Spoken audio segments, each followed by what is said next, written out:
Cole Palmer, Phil Foden, and Trent Alexander-Arnold just cost Nike, Adidas, Coca-Cola, and several other brands millions of dollars, and they didn't even know it. 3 of England's most marketable players. 3 of the biggest brand deals in British football. Left out of the World Cup squad by Thomas Tuchel. And now the marketing departments at some of the biggest corporations on the planet are scrambling.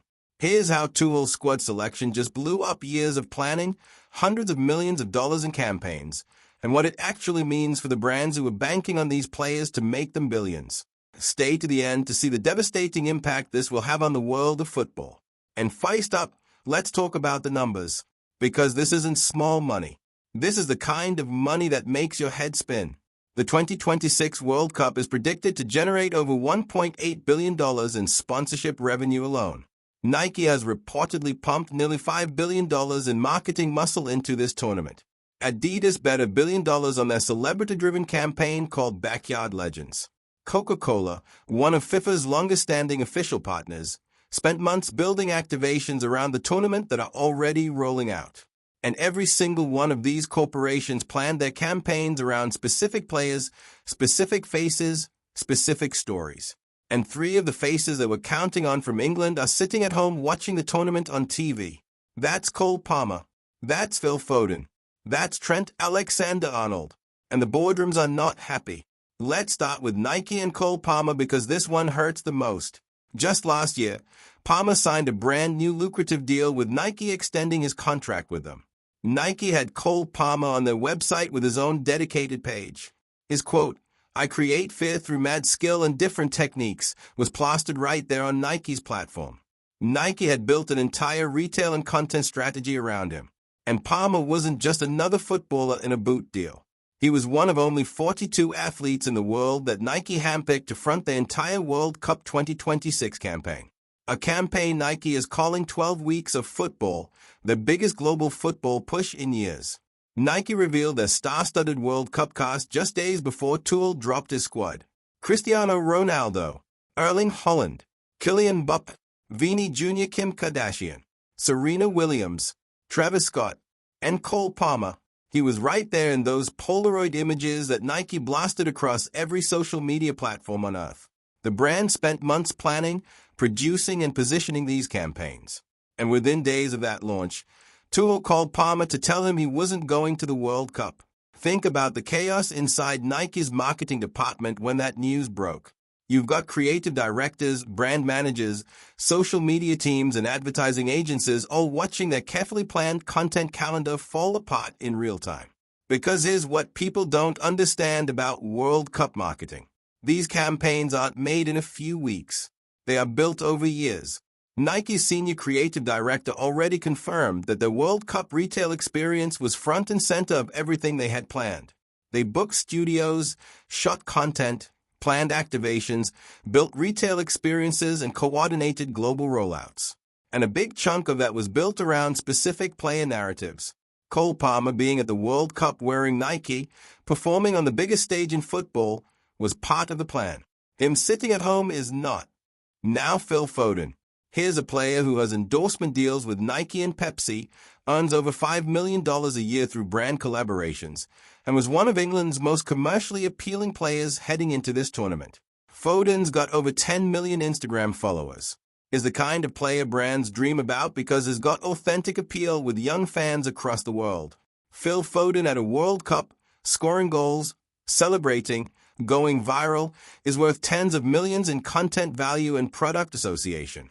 Phil Foden at home watching the World Cup is worth nothing to those brands during those 6 weeks. And here's the thing about Pepsi specifically. Pepsi aren't an official FIFA partner. Coca-Cola owns that relationship. So the only way Pepsi can get their name associated with World Cup football is through the players themselves. Through the moments, through the goals, through the celebrations that go viral and get shared hundreds of millions of times.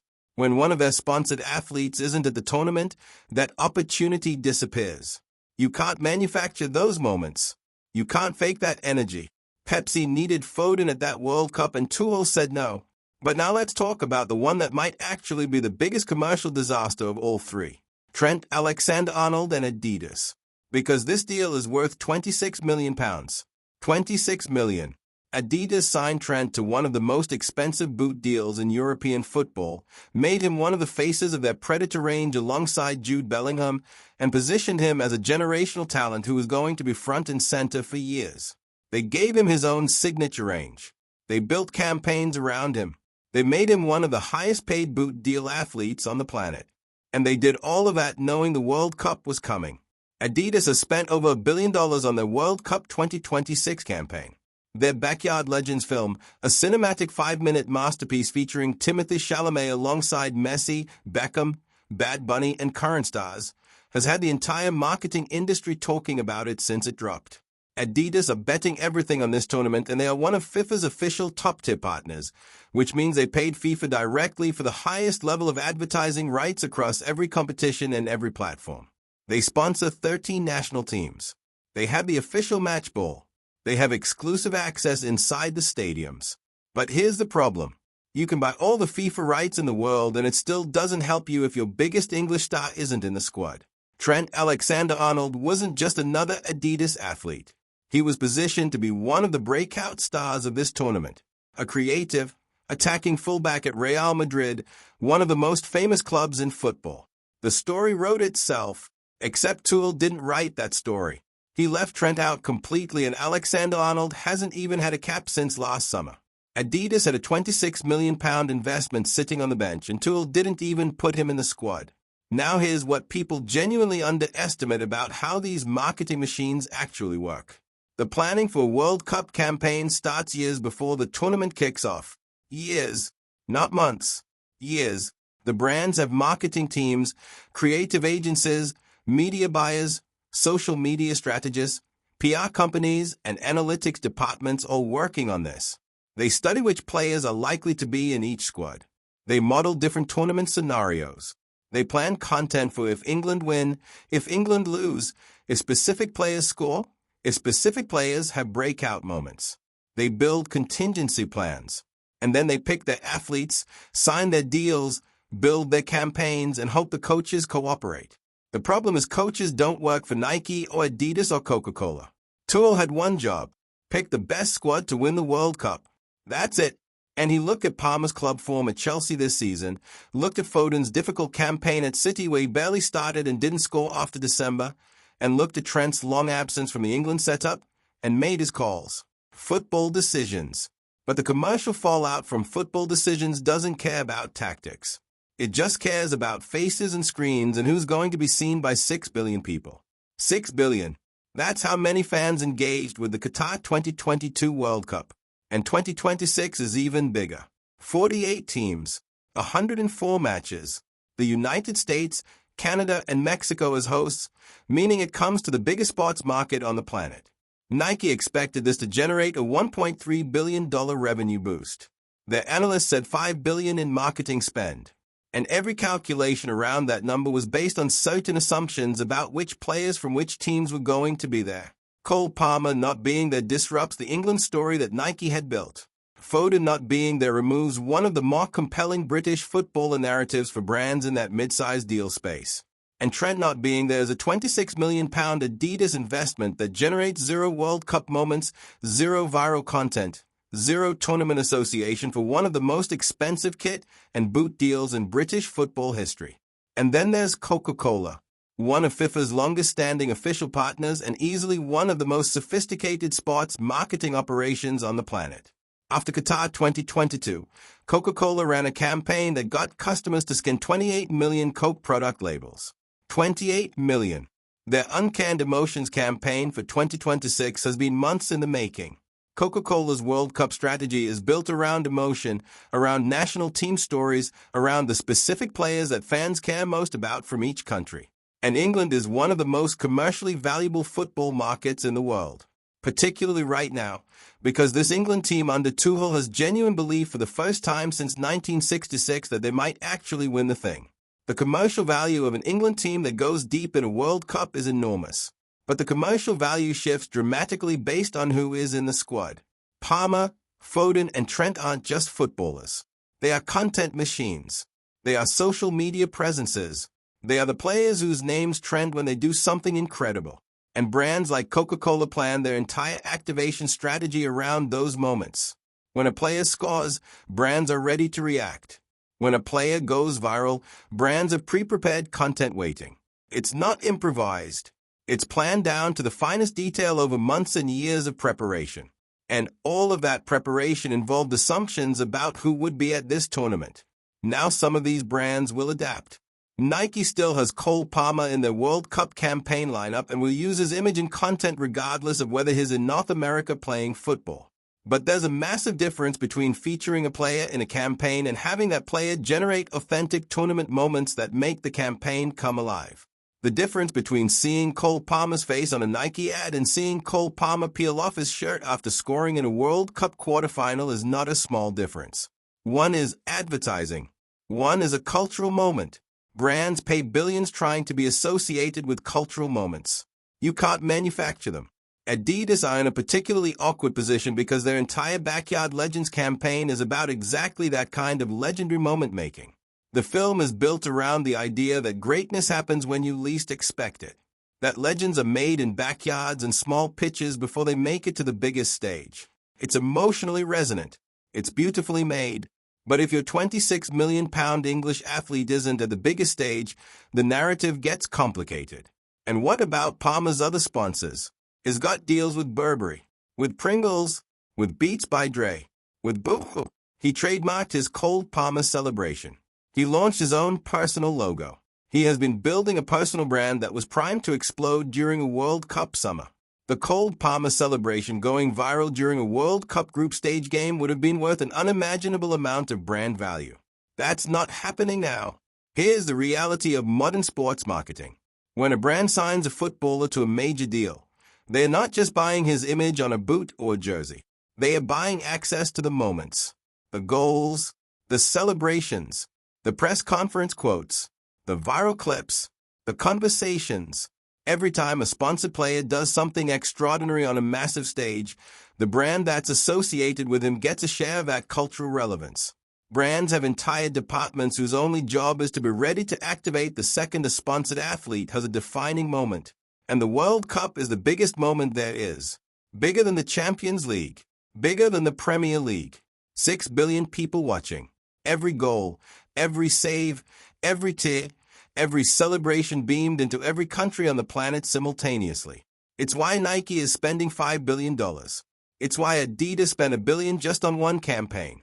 It's why Coca-Cola has been planning the activation strategy for years. Because the return on investment from getting this right is extraordinary. But Tuchel didn't pick Palmer, didn't pick Foden, didn't pick Trent. And in doing so, he pulled 3 of the most commercially valuable English footballers off the biggest marketing stage in the world. Their brands will navigate it. Nike will adapt their campaign. Adidas will push their other athletes. Pepsi and Coca-Cola will find other moments to activate around. But hundreds of millions of dollars in planning just got significantly complicated by one phone call from a German football manager on a Friday afternoon in May. And the crazy thing? Tuchel might be right. Teams win championships, not collections of talented individuals, not marketing campaigns, not brand partnerships. And if England go deep into this tournament, if Harry Kane lifts that trophy for the first time since 1966, every sponsor will find a way to make it work. But somewhere in the Nike boardroom, somewhere in the Adidas marketing department, somewhere in the Coca-Cola sponsorship team, there are people staring at campaign plans that had Cole Palmer, Phil Foden, and Trent Alexander-Arnold in them. And those people are having a very difficult week. Because in football, the coaches make the decisions. And in marketing, you plan for everything, except the one thing you can never plan for, the phone call that changes everything. But hey, if you want to know what Cole Palmer, Foden, and Trent actually worth off the pitch and how their brand deals stack up against the biggest footballers in the world, click this video right here. And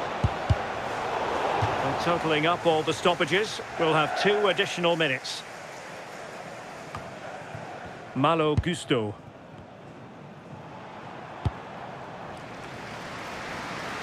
Neto.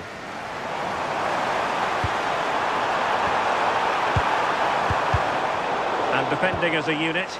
Oh, it's brilliant positioning, shutting down the attack before it started. And there's the whistle. They cannot be sent.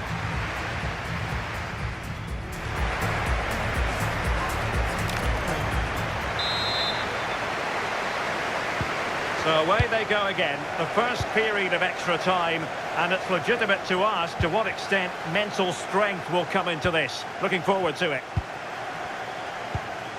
Konsa. Rice with it. Ezri Konsa. Declan Rice. Now Harry Kane. Very effective pass. And the flag raised. Offside it is.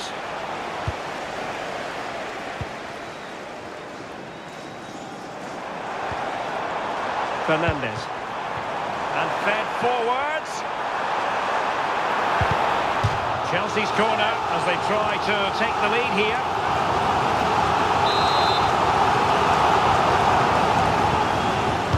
They fancy a short one. Oh, that's a fine-looking pass. He read the situation defensively and did his job. Jude Bellingham. Gordon. Livramento. Ezri Konsa.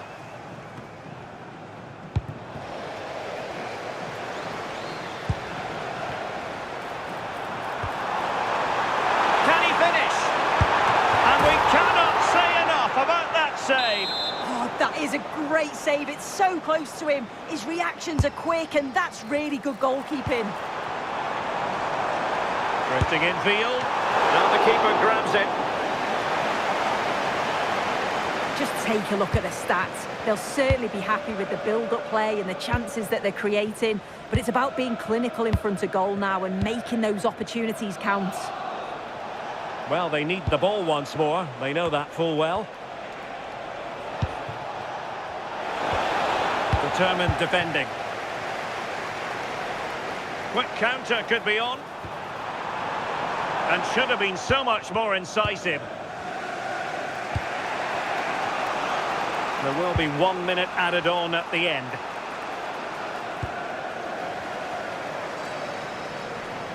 Room to roam for Chelsea on the wing. Well, that is asking for a yellow card.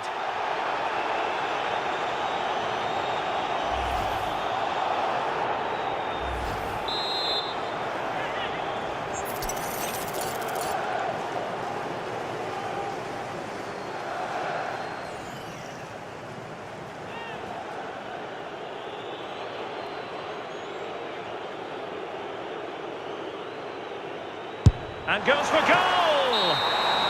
And the first period of extra time comes to an end. Still level here.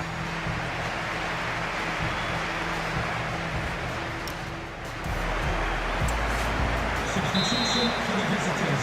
Coming off the pitch, number 6, Mark Gilhan. Coming onto the pitch, number 5, John Stones. And Chelsea come away with it.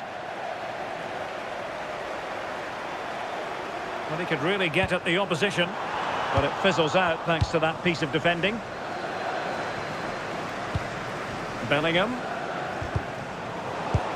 It's not going to go down as the prettiest passing sequence we've ever seen. Yeah, the passing needs to be more precise. There's no real flow, is there? Keeper was there to meet it. Doing well to win it back. What can they do from here? Oh, had to stop that one. Well, the teams are level, and every corner counts at this juncture. Well, to be blunt, misfiring with the header.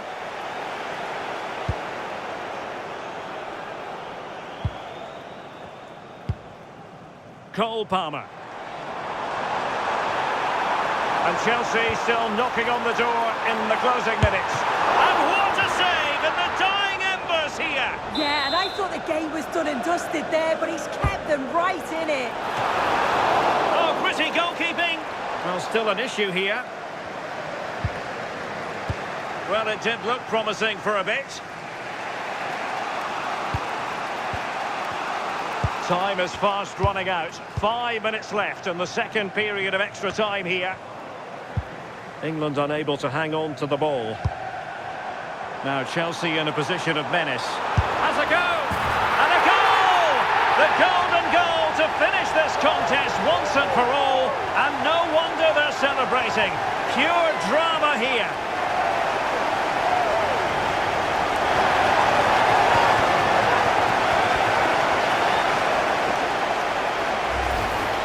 Well, here's the replay, and you have to say, it's a really confident finish. Sees the keeper off the line and executes it to perfection. It's a fantastic goal.